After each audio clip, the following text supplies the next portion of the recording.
bidugu byakunze.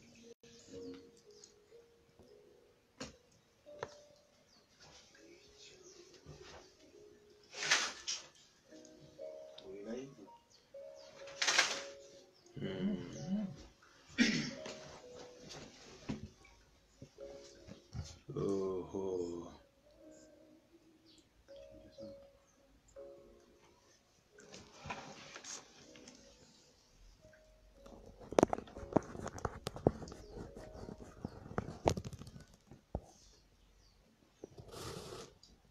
SMS ndizibona gute? SMS.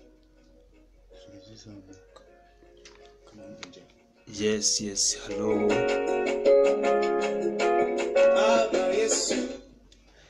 Good morning, Optimist family. Nizere ko mwaramutse neza cyane. Uwageze hano yadusuhuza akatubwira ahantu ari, then tugatangira training yacu y'umunsi.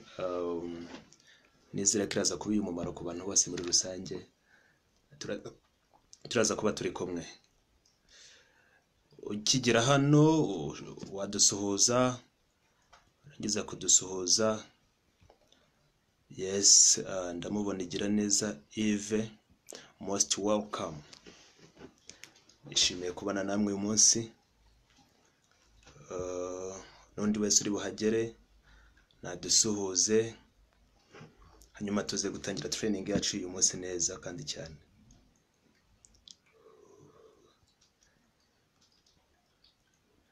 Yeah, welcome sir. GAP igira neza Yves. Ku muntu wahageze rero yafata screenshot akajya gusangiza abandi muri groupe, akabwira ko twatangiye, then tukihuta mu minota mike cyane ducunguza uburyo umwete kugira ngo tubashe gusoza neza kandi hakiri kare.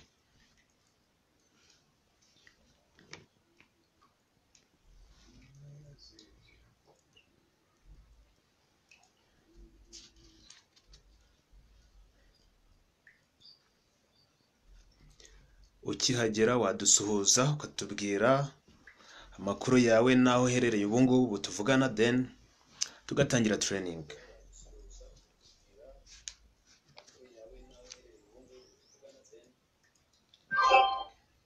Most welcome sir Samwira ko yiremeye GAP very soon. Most welcome sir Samwira ko yiremeye.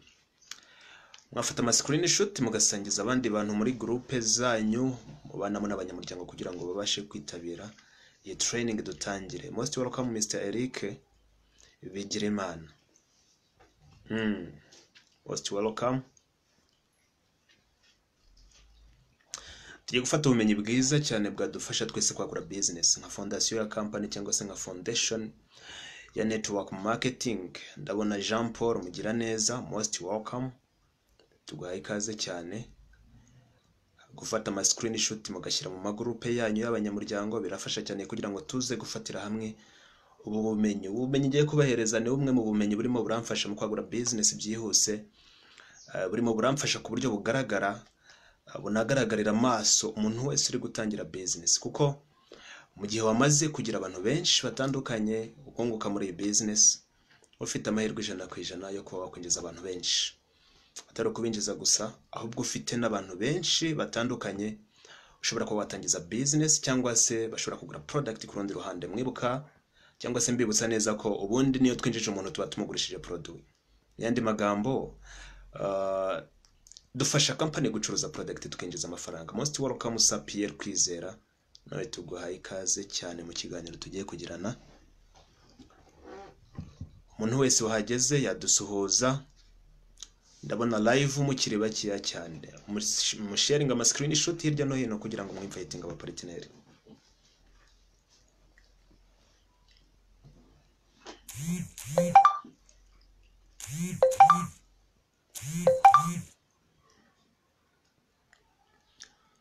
Mu minota mike cyane, sayine ni minota 6 turaba dutangiye. Nyuma y'iminota 3 turaba dutangiye. Wahageze adusuhuze Eric Bigirimana, imara dusuhuza good morning. Good morning too.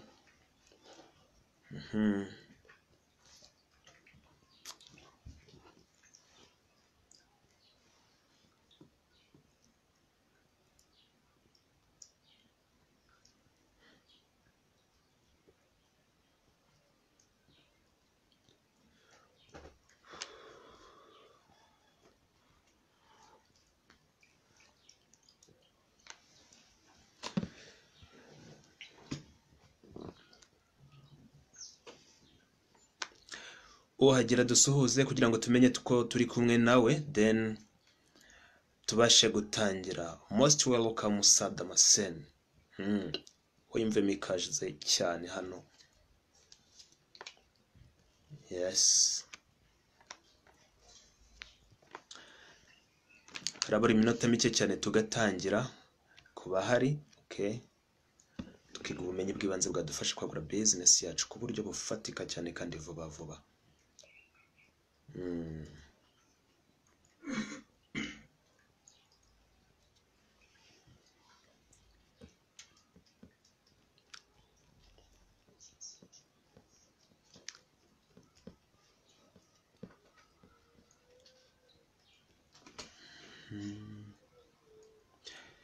Most welcome Sir Alexandre Rudahigwa. Tugwaye ikaze cyane. Ndumva tugiye gutangira rero. Mu bumenyi maze kuba nagira biciye muri network marketing butari bwinshi nifuza kongera umunsi ku munsi. Hari bimwe mu bintu namaze kubona ko bikora. Uyu munsi ntabwo wafata umwanya wawe ngo ukore ikintu bita inviting utabanjije kunguka abantu. Uyu munsi ntabwo wafata umwanya wo kurya ngo bashe kurya ibiryo utari muzima, utari guhumeka. Ikibanza no guhumeka, then nyuma yo guhumeka ukabona gufata ibyo kurya. Muri network marketing ntabwo wakora follow up ngo ukorere ubuswa bw'umuntu. Follow up hari uburyo dusabwa kuba twakunguka abantu kugira ngo tubashe kubakorera follow up.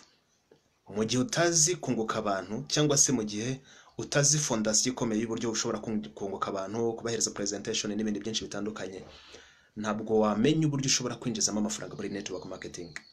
Okay, most welcome Samanzi. Duhaye ikaze cyane n'umuvandimwe wita Izabayo Jean Damascene. Tujya kuganira gato cyane ku kantu keza cyane kamfasha kandi gatuma ngiye ntashaka abantu kuko abantu baranyishakira.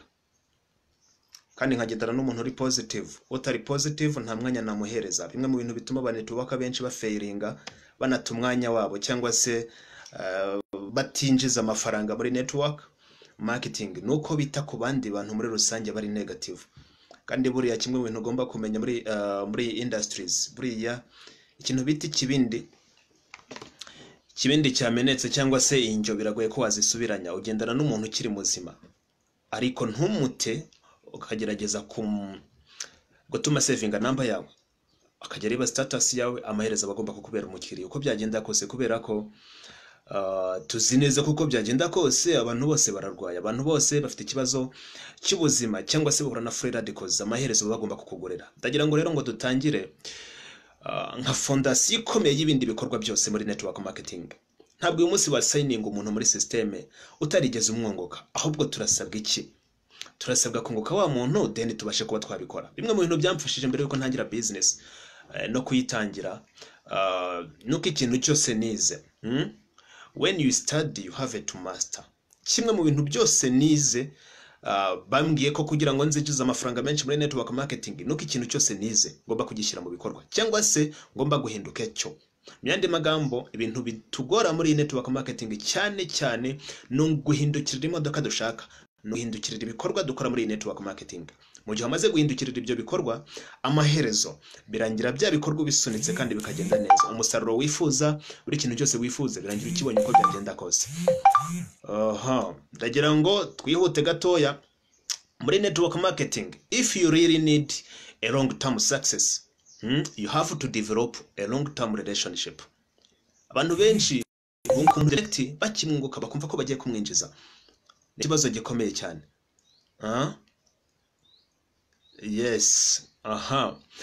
Kunguka umuntu muri business ntabwo ari uko guhita umwinjiza, nta nubwo gupresentingira umuntu nonaha ari uguhita umwinjiza. Oya, birashoboka cyane ariko bishoboka gakeya kuko umuntu ninjije cyangwa se umuntu ninjije mu minsi mikeya namwinjije mu minsi 4 tumenyanye. Bishatse kuvuga kugira ngo winjize umuntu nabyo turaza kubirebaho, turaza kubisobanukirwa neza. Ese usabwa iki kugira ngo winjize umuntu?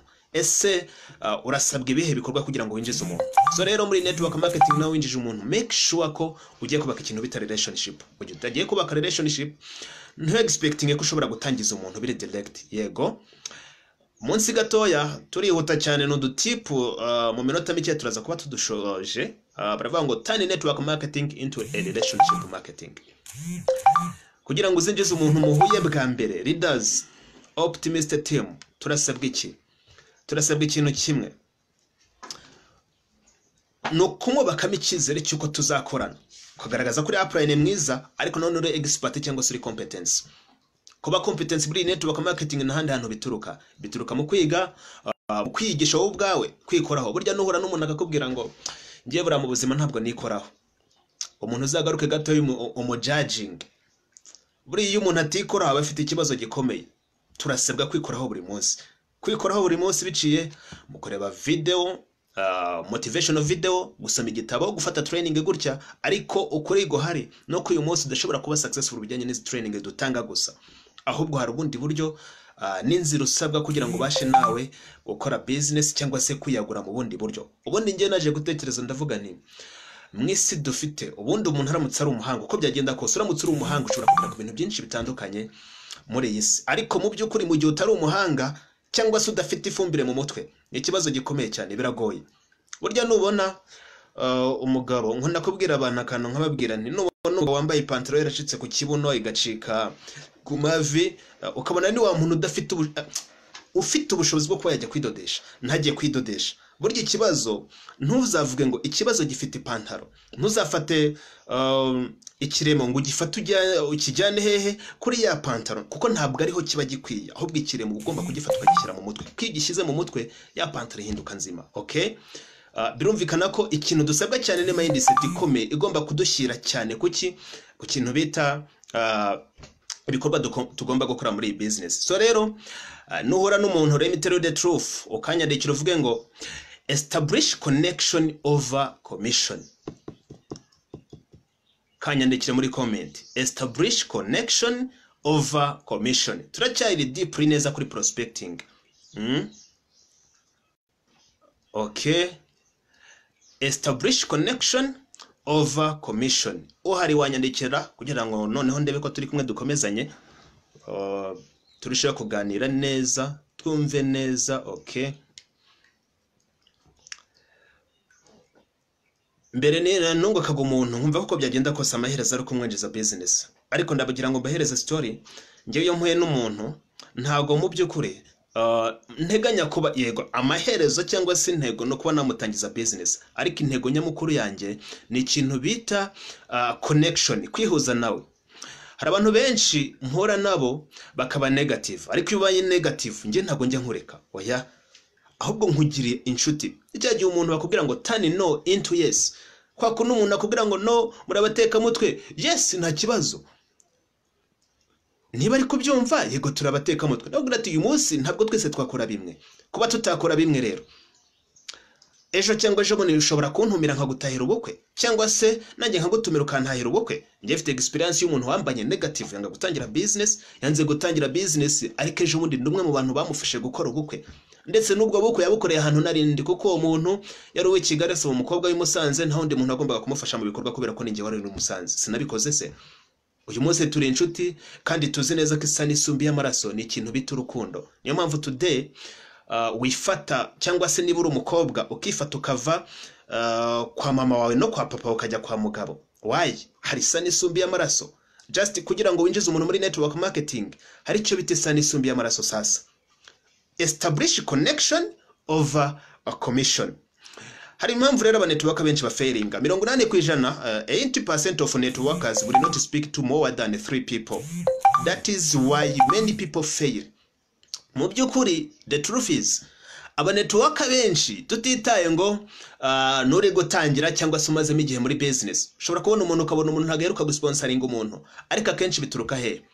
Bavuga ko ubundi 80% y'abantu badasponsoringa abantu cyangwa se batinjiza abantu ntabwo wavugisha abantu barenze 3 buri munsi. Ariko nawe garuka gato utekereze tuvuge wenda ufite boutique muri ko kuba ufite boutique bibaye ngombwa ko hajemo abantu 3 ku munsi cyangwa se wenda hari n'umuntu nguko umuntu umwe ku munsi.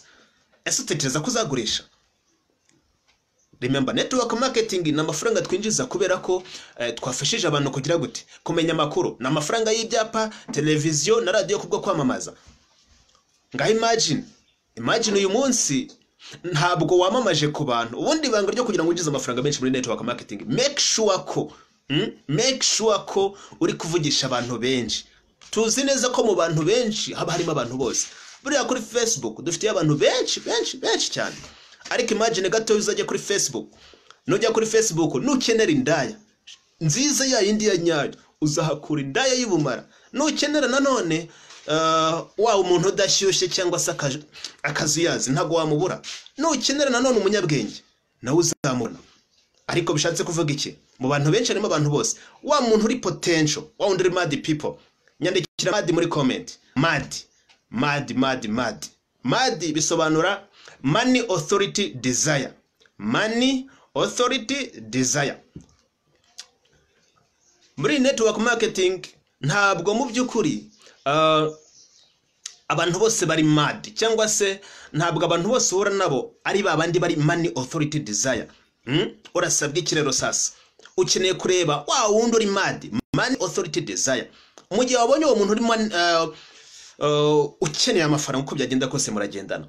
Uwo ngo ni ukeneye rero. Ntabwo ukeneye ba bandi bo ku rundi ruhande. Okay, bari negative. Munsi gatoya, you can't approach 5 to 10 people a month and expect to recruit anyone. Numbers don't lie. Ntabwo uyu munsi wakunguka abantu 5 cyangwa 10 mu kwezi cyangwa mu cyumweru gutekereze kuzinjiza umuntu. Ntabwo bibaho. Urasabwa iki? Kunguka abantu benshi. Nutunguka abantu benshi, readers, amafaranga twinjiza nayo ko twamamaje. Impamvu radio cyangwa television byinjiza amafaranga menshi bikanahimba amafaranga menshi nuko yo byabwiye abantu benshi n'abatikineye kubyumva baba babyumvise. Ngaho imagine utekereza kuzinjiza amafaranga ubwira umuntu umwe cyangwa babiri none no ku munsi utunguka n'umuntu n'uyu numwe. Tekereza ko kantu nawe ugatekerezeho urangiza deciding. Ese usabwa iki kugira ngo winjize umuntu umwe? Nabyo nagira ngo tubirebe. Usabwa iki kugira ngo ubashe kwinjiza umuntu nk'uko byagenda kose muri network marketing? Ubundi hari average to sponsor one person. Average to sponsor one person. Average ni iyihe? Turaza kwifashisha ikintu bita 20% rules. 20% rules. No kuvuga ngo kugira ngo winjize umuntu umwe muri network marketing, write it down. Nyandikira 25 munsi. Kugira ngo winjize umuntu umwe muri network marketing ugomba nibura gutanga presentation ku bantu 25. Abantu 25. Nyandikira 25 muri comment. 25 muri comment. Okay, Eve Joshua, most welcome. Kugira ngo winjize umuntu umwe muri network marketing usabwa kwigisha abantu 25. Muri 25 nubigisha uzahita ubonamo abantu bageze kuri 5 bonyine bashobora gutangira network marketing. Let me tell you the truth. Muri network marketing iyo ubonye abantu 25, abantu bose 20 bahita baba negative.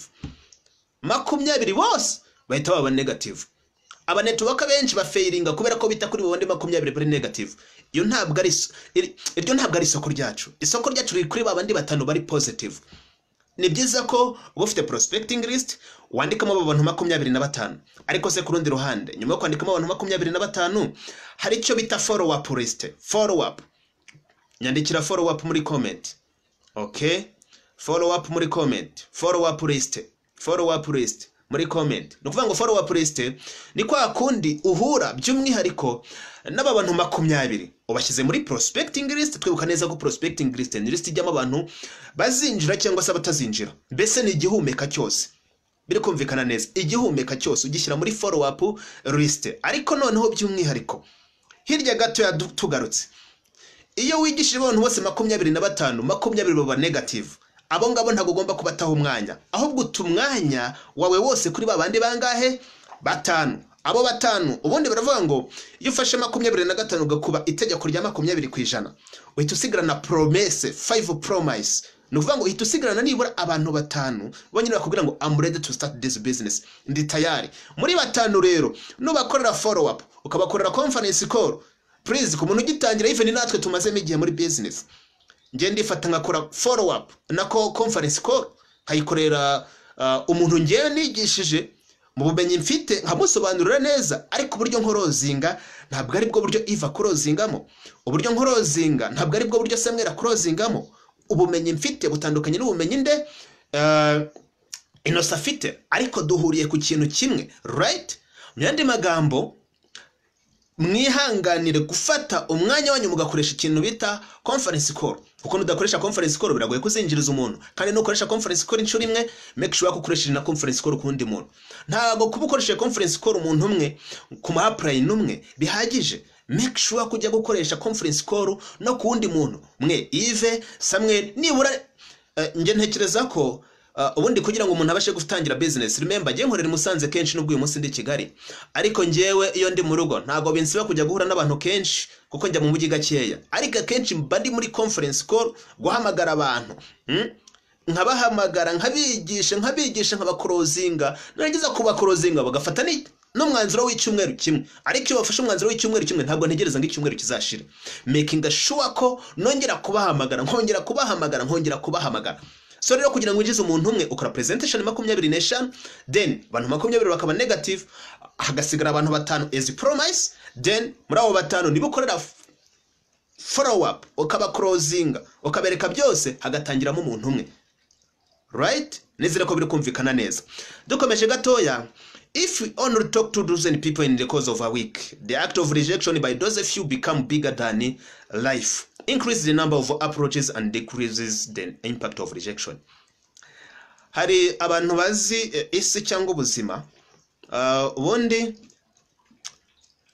iyi si tarakwigisha cyangwa se yakwigisha ntufate, ubundi mu busanzwe si gusubiriramo kugira ngo bashe kwiga neza umenye, kandi ubwo ntago yiga ari kwishura kenshi, yiga nyuma y'ishuri.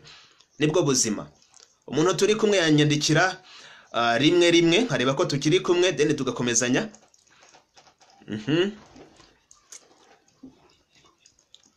Rimwe muri comment tukagenda.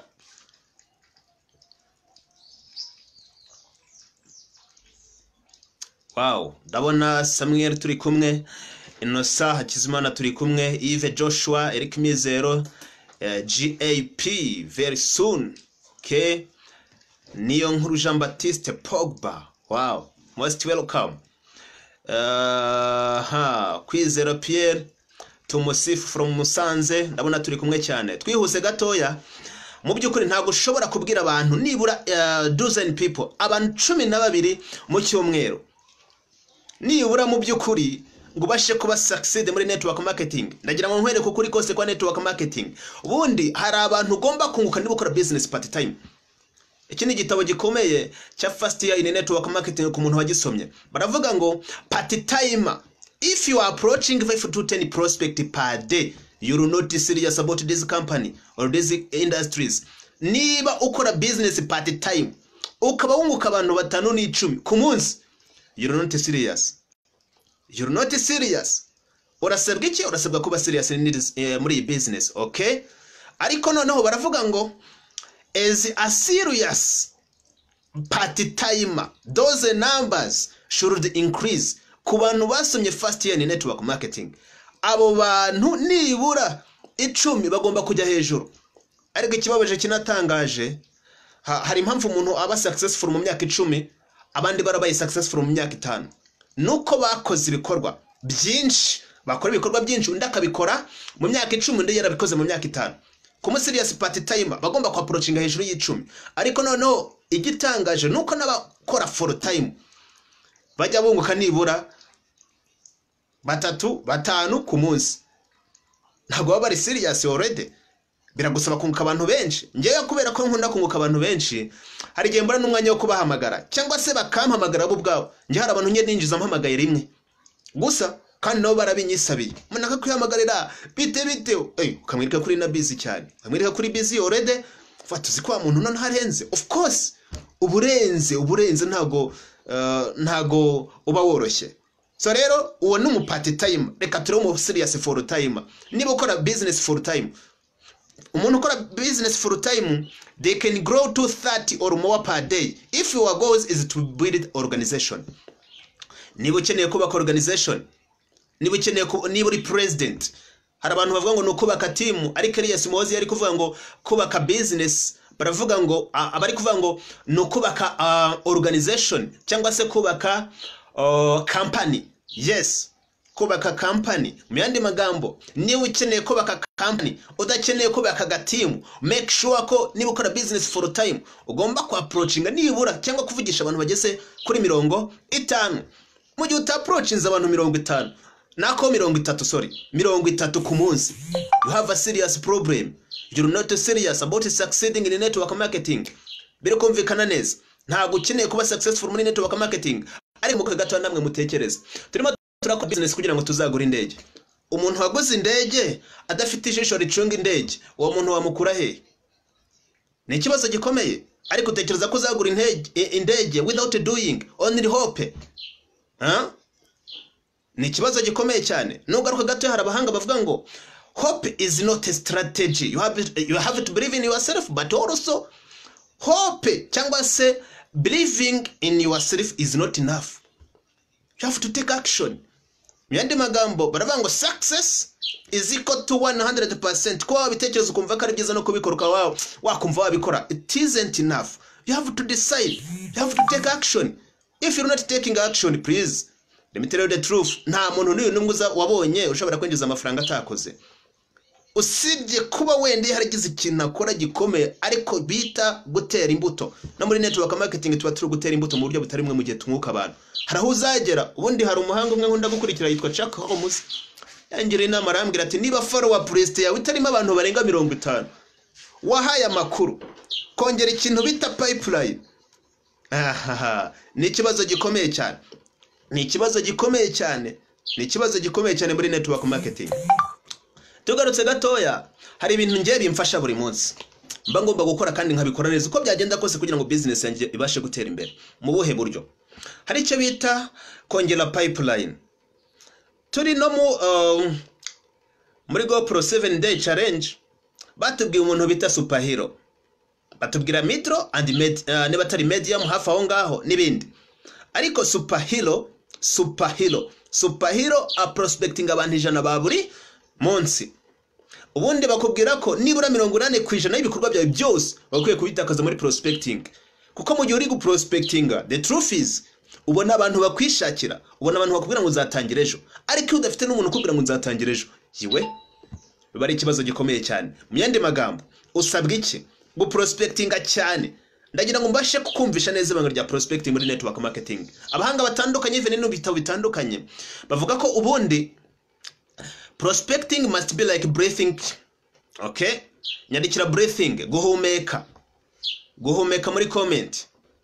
Niba utana prospectingaga utangire wiga guprospectinga kandi cyane. Guhumeka muri mu buzima busanzwe. Reka tugaruke gato tuve muri network marketing tugaruke mu buzima busanzwe. Guhumeka tuziko iyo umuntu by'umwihariko atahumetse turamushyingura niko bimeze. Amahitamo barayo ngayo. Ariko imagine gatoya muri network marketing. Okay, kugumana icyizere ngo ahari business izagenda neza kandi udakora ibikorwa ntago ubuhiye gusa wacumbye. Okay, byose gatoya ndimo ndababwira ikintu bita guhumeka muri network marketing cyangwa se guhumeka mu buzima busanzwe. Iyo umuntu atahumetse turamushyingura. Ikibabaje muri network marketing bavuga ko prospecting is like breathing.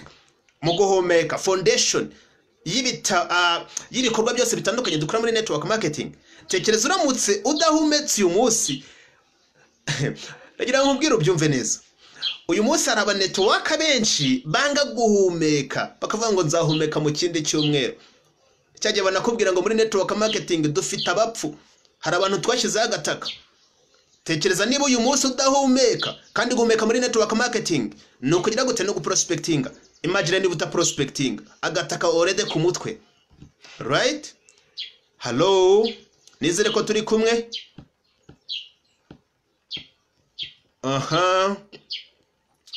Dukuze umuremyi Theonest. Yes. Burangewe iyo nta prospectinze mba numva rwose ntari muzima.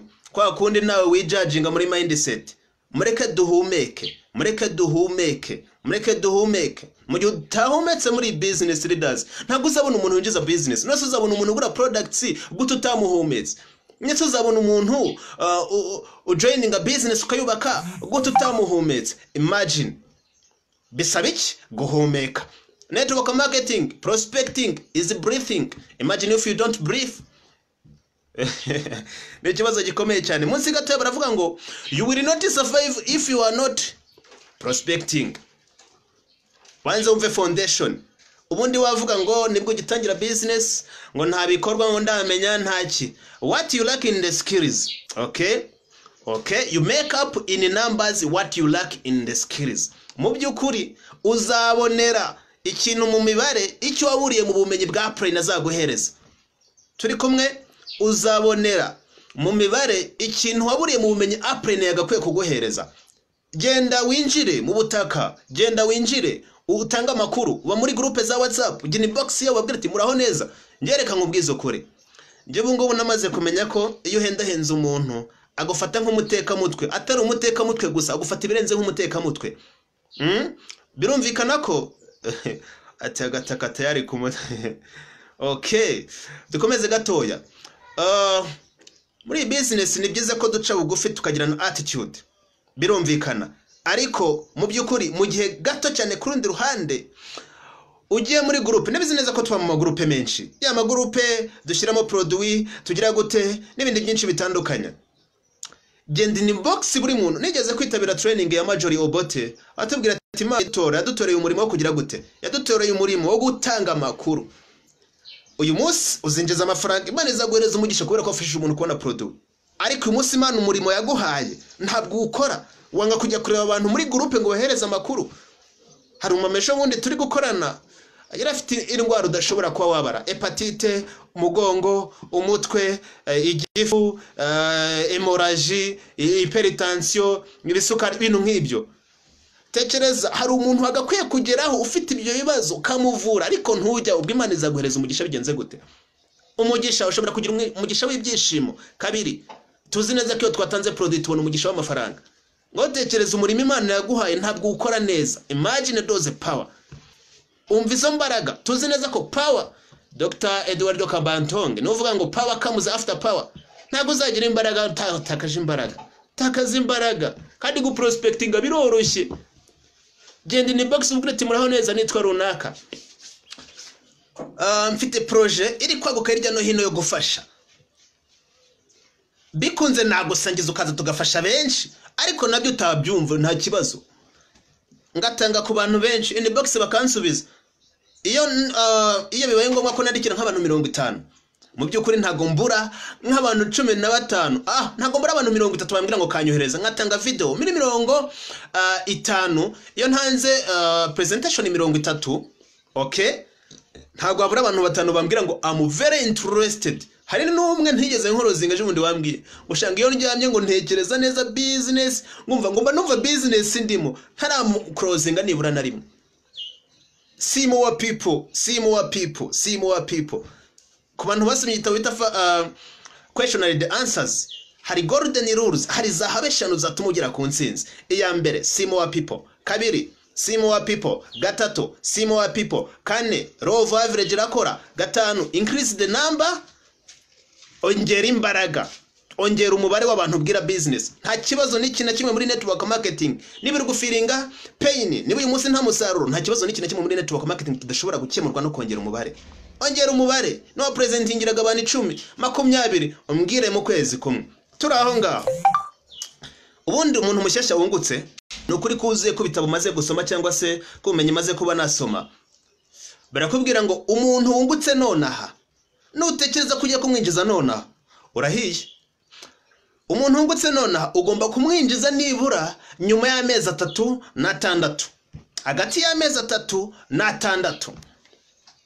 Hello, nizere ko turi kumwe cyane. Nyuma y'amezi 3 na 6 uzagira ububabare kuri iyi tariki ya 10 na kangahe? Itariki ya 17, nibyo? Okay, uzagira ububabare kuri 17 nyuma y'amezi 3, ubwo ni mu kwezi kwa kangahe? Kwa kabiri tariki 17. Uzaba ufite ububabare bwo kubutinjije umuntu kubera ko hari umubare w'abantu utigishije uyu munsi. Hello, uzaba ufite ububabare butari ububabare gusa, urenze ububabare mu gihe uyu munsi udaprospectinze abantu. Baravuga ngo niba uyu munsi dore ikintu kimfasha, nzi neza ko nzinjiza umuntu ku itariki 17 za nyuma y'amezi 3, uwo muntu nzinjiza ngo bakwana mu prospectinze uyu munsi. Ariko umunsi niba nta prospectinze ntago nzinjiza umuntu nyuma y'amezi 3, nzaba mfite ubwo bubabare bw'uko nta muntu ninjije kuri iyo tariki kubera ko ntabikoze uyu munsi. Yego, make sure mu by'ukuri ko urukunguka umuntu buri munsi, unateganya ko uzinjiza amafaranga ejo hazaza. Ikindi gikomeye aho ngaho muri prospecting, hari icyo bita kongera pipeline cyangwa se ikintu bita follow up list. Follow up list nyigarutseho gatoya. Ubundi making sure ko buri munsi hari umuntu wahaye amakuru kandi neza ku buryo yasobanukiye kuvuga ngo nzatangira uyu munsi, nzatangira uyu munsi. Niba utamuhaye amakuru ngo making sure neza ko utamuhaye amakuru, ubundi uzajya uriyima n'ibiryo ntubifate ngo birye. How? Ubundi ngewe muri business maze kumenya mutuntu dushobora kugeza ku nsinzi, kandi ntago ngomba guhagarara. Kuko uyu munsi niba mvuga ngo nzagura indege Bambo yari Jet XR75, okay, hayiririmba buri munsi, nka visualizinga buri munsi. Do you think ko indege izaza nta muntu nabwiye business? Ntabwo bishoboka.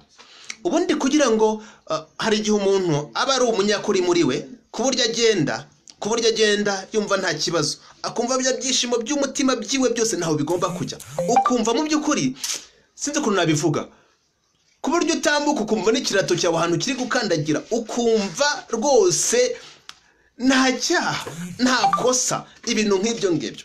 Mu by'ukuri uwo muntu aba afite ibyishimo by'umutima iteka, biragoye ko waza kumwangiriza.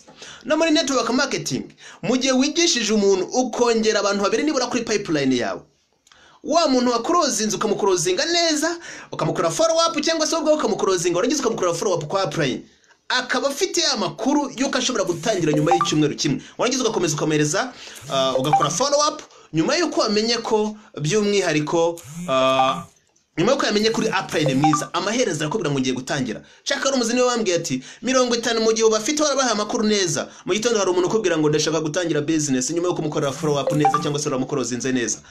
Make sure ko icyo kintu gikora pipeline yawe. Ariko nawe bitekereza buri munsi uramutse ukorozinze umuntu, buri munsi umwe ukamwongeraho, ukamushyiraho, ukongera ukamushyiraho, nibura ku kwezi ufite abantu 30 bose bari positive wakorozinze. None se mukundi kwezi cyangwa nyuma y'amezi 3 bya bimeze gute? Bundi waje winjiza abantu benshi. Okay, ikindi gato bavuga ko prospecting nicyo bita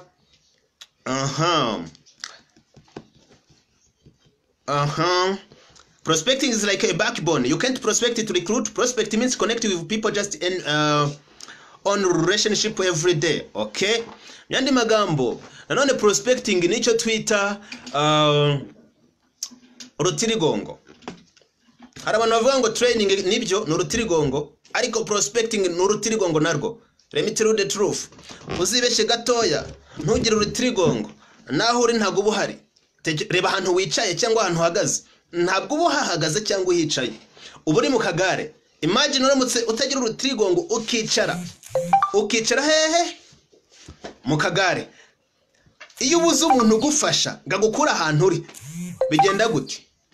Hakurikiraho ikintu cyo nyine urabora ni Kinyarwanda, ntabwo ari ukubeshya. Imagine niba uta prospecting, ubundi ni cyagiye ubona abantu mu kagare uzi ngo ni bazima mu kagare already, cyangwa se ukabona umuntu ari muri business already, byarangiye gute? Twamaze kumushyiraho agataka. Make sure ko urukunguka abantu benshi, unguka abantu benshi maze ndebe icyuba, unguka abantu benshi ndebe icyubase. Ni ibintu byumvikana. niwunguka abantu benshi muri network marketing. Mana nyagasani we uzaguhagarika nindese n'Imana ubwo ntago yakwemera kuhagarara kuko irakubwira ati ahubwo courage mwana wanjye, ikaguha n'imigisha nyinshi cyane. Okay, tugarutse gatoya. If you make a contact, dore kuri kwa network marketing sasa mu prospecting. If you make a contact with 100 people, if you make a contact with 100 people in the course of a week, 20 of whom say yes, they would be interested in looking at what you have, and the 80% people of whom say no, thanks. Your focus will be on positive. Nukuvuga ngo, okay.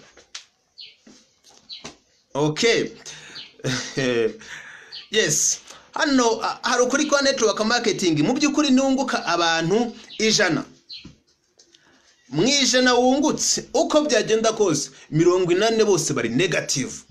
80 bose bari negative. Urakubwira ngo uri iki? Uri umutekamutwe. Mbese bavuga nibirenze umutekamutwe. Hari abantu batuka no kubabyeyi. Ibyo turabizi cyane. Turabizi cyane ku kigero cyegeye imbere. Hari abantu batuka ku babyeyi, hari abantu babwira ngo uri feke, urasuzuguritse n'ibindi. Hari umusore umwenge nkunda yigeze kumbwira ijambo aravuga ati rwose ngiye gutereta nk'umukobwa, namutereta yarangiza akambwira ngo no, cyangwa se akanyangira.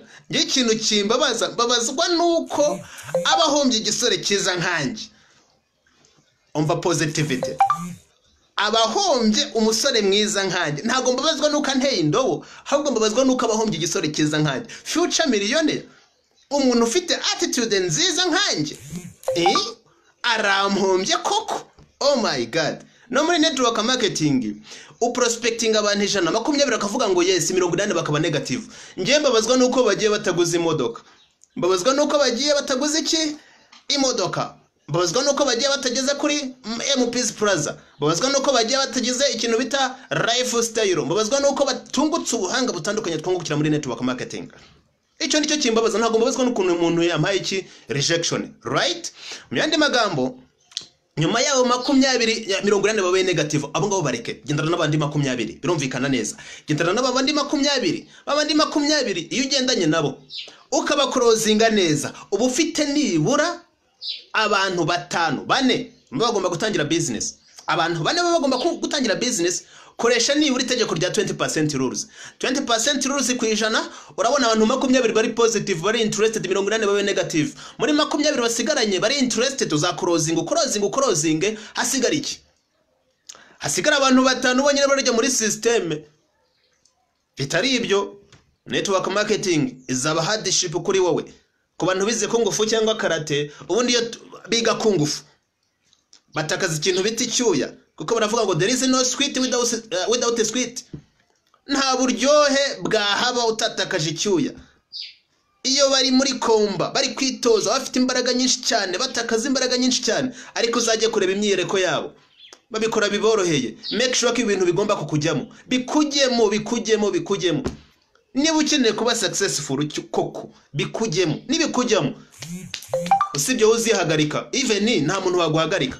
Kuko hari umuntu ukubwira ngo wapi ntago ndi butangire business, ari wowe warushyizeho umutima kubera ko nta wundi muntu wungutse, nta wundi muntu ukubwira ngo nzatangira, bikaguhatinga. Ariko ufite nk'abantu 10 ukubwira ngo ndashaka gutangira business, oh my god, umwe aragenda ndakaza.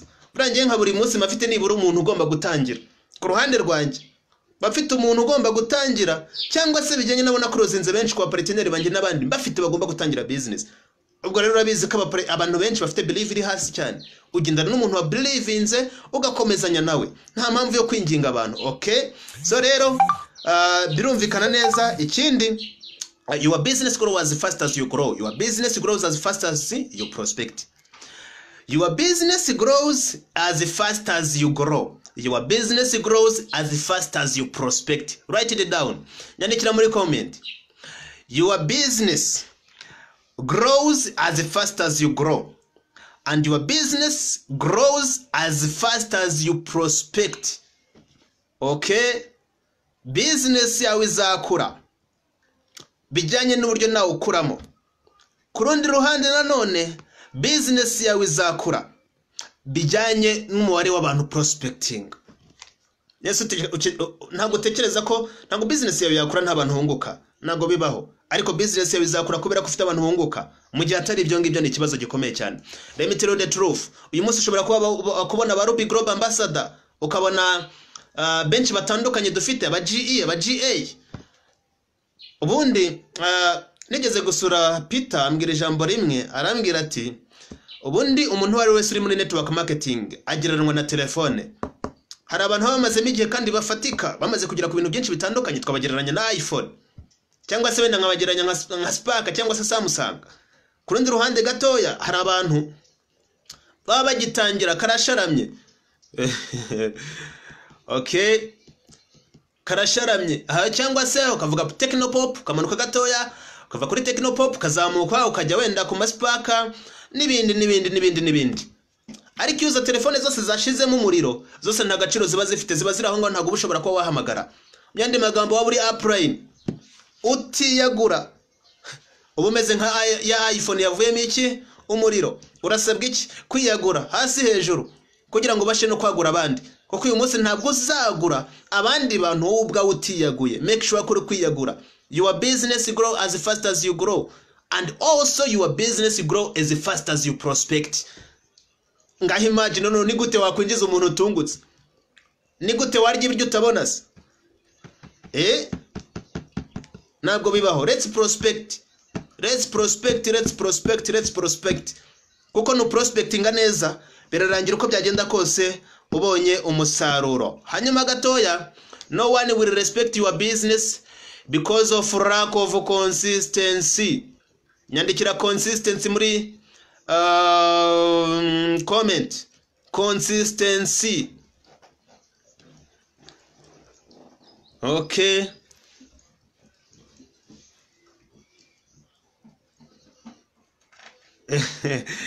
Wow.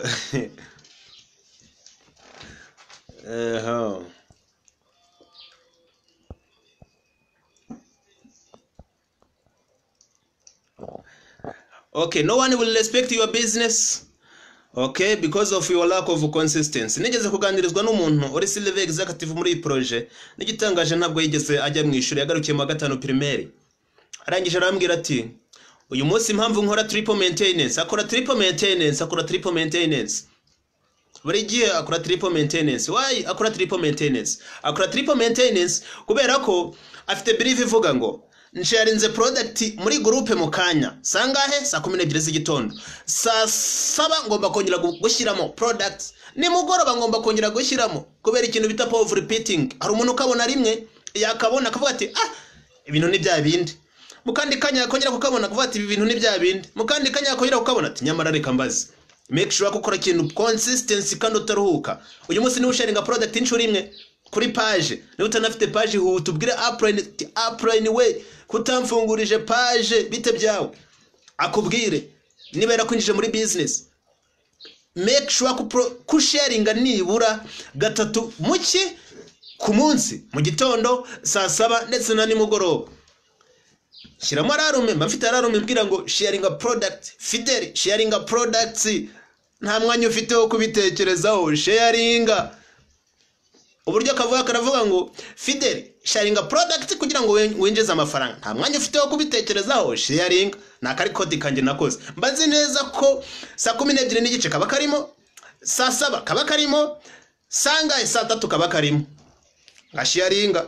Yo mpamvu mbona abakiriya ibintu bya maintenance ntago bijya bingora habe na gatoya.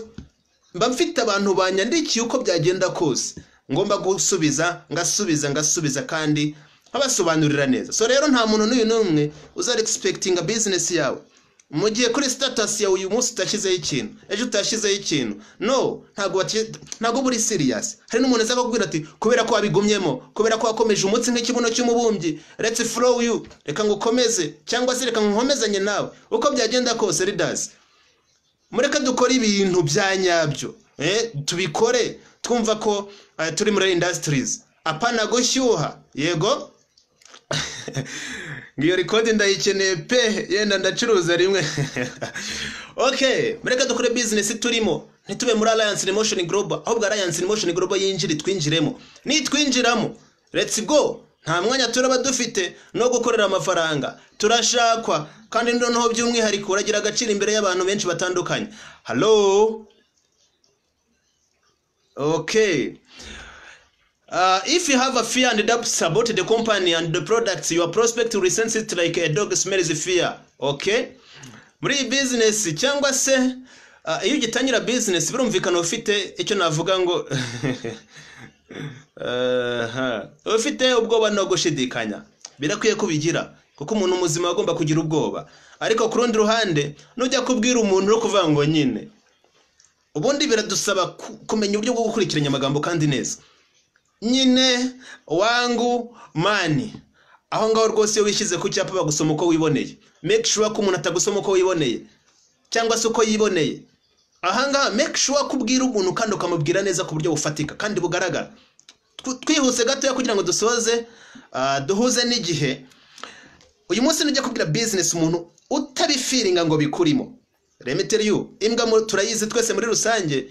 Iyi mbwa ije ikwirukankana isheka kukumokera, warangiza ukwiruka ibyo ubona igukorera ibintu utigeze utekereza ko wagira gute, wahura nabyo.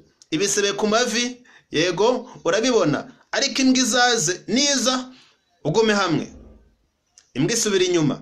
Myandi magambo muri iyi business, iyo ufite believe ntoya, prospect umukiriya abisensitivatinga abyumva neza nk'uko iki, nk'uko imbwa isensitivatinga ubwoba bw'umuntu mu gihe yamukanze. By excited closing umuntu with a full of excitement, uhamagare upline mu closing 100%, rangira bigenze neza. Yego niko bimeze. Dusoza, the more you talk to people the better you get. Don't wait to get perfect. Practice until you become a perfect. Nyandi magambo ukubwira abantu benshi cyane muri network marketing undi biroroshye. Biroroshye guprospecting abantu ni iryagoye. Ni igishanga wa mugani. N'amazi, Fibi barahari. Genda uvugisha abantu mu byukuri. Genda uvugisha abantu bahereza amakuru. Ubundi bavuga ko 80% y'ibikorwa byawe byose bitakaza muri prospecting. No bitakaza muri prospecting, the truth is uzabona abantu zagira batereka mbe nitonze memuretse ndi busy. Nigeze kumenya story y'umuvandimwe witwa ni Yuda, yes. Yuda niba ari umugande, niba ari uwahehe, yarazi gukora ikintu bita prospecting online, guclosing abantu online, inviting via Zoom, mwembi gusa ugaclosing umuntu wowe nawe kuri Zoom kandi mutaziranye. Nge narabikoze ninjiza umuntu w'umugande wa konti 3. Wayiwe utabikoraze. Uyu munsi nanjye ntago ni ku rwego rwiza nifuza. Ubu nagiye ngomba kongera imbaraga hasi hejuru kugira ngo mbashe kubona umusaruro wisumbuyeho ninjizaga. Nkeneye kujya ninjiza abantu 10 cyangwa abantu bangahe. Imbosiri yinjiza abantu 6 n'abandi. Wayo utaba hungry kugira ngo nawe bikorese. Oya ntago kuba uyu munsi upline yaragutanze muri business bivuze ko yakurusha amafaranga. Let's work hard kugira ngo we top 1 mu Rwanda byakunda. Kora icyo atakoze kugira ngo nawe ubashe kugira gute ko wabigeraho. So rero ntabwo tegereje kugira ngo ube mwiza, banza ukore kugira ngo ube mwiza. Tangira kugira ngo ube mwiza. Nta mwanya ufite wo kubitekerezaho. Tangira none aho bikore. Tuve muri training winjira deeply hehe mu guprospectinga. Nubikora ihe challenge mu cyumweru weha amasaha 3 ya buri munsi, ubwira abantu no gutega imitego ubundi mu bintu namaze kubona. Tega imitego genda utera abantu amatsiko. Grete nkeneye abantu babiri bifuza bakunda ko bari online mbere ga project dukorana ugashyira hara kuri Facebook. Urabona abantu bakwandikira kuri WhatsApp cyangwa basize namba, ubahereho. Ijya muri WhatsApp group inbox uvuga ati nitwa runaka mfite project yagutse iri gufasha abantu benshi, ndamutse nkweretse ibiki n'ibiki, wantega amatwi tujyane muhereza presentation ugendane n'uwo. Utakumva umureke garuka gato kuri status, ujye guprospectingira kuri status ku bantu barebe iki status yawe. Ngarutse kuri status yawe gatoya, ubundi hari ibintu bya attracting abantu kuri status. Icyambere products, kabiri lifestyle, gatatu ubuhanga, kane ijambo ry'Imana. Gerageza unabishireho na pastor avuga ati nyamara wa muntu n'umukristo kuko hari abantu bazi neza ko ibi bintu ari ibya satani. Bazi neza ko ibi bintu ari ibya satani. Make sure ko niba kubona wenda unashyizeho n'ijambo ry'Imana nubwo byaba bitakurimo, ariko twemera Imana muri rusange. Okay, ndatekereza twabanye neza muri training y'uyu munsi. Mureke twinjira deeply muri prospecting. Uzabona abo kuinvitinga kuri Zoom, uzabona abo abantu ukorera presentation, uzabona abantu ukorera conference call, uzabona nabo ushyira muri system, uzabona nabo duplicatinga. Rwose uzagira buri mu gitando umanitse akaguru ku kirere cyangwa se umanitse akaguru hehe, birangire rwose ubonye code. Gura ati hari umuntu wanjye watangiye business, cyangwa se hari umuntu ntangije business, cyangwa se nujya muri DTC usangemo abantu bangahe benshi batandukanye batangiye business. So rero ndabashimiye cyane leaders mwabanye nanjye, mureke dushyire mu bikorwa.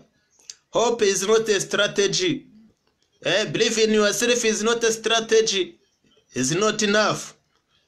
Okay, let's work the business. It's real. Abantu tuzagura imodoka, abantu tuzagura indege. Attention ku ndege. Umuntu waguze indege ntago abajenjeka, bagomba kugenda uko byagenda kose. So rero nishimiye kubana namwe. Mu by'ukuri Imana ibahereze umugisha, kandi ihereze umugisha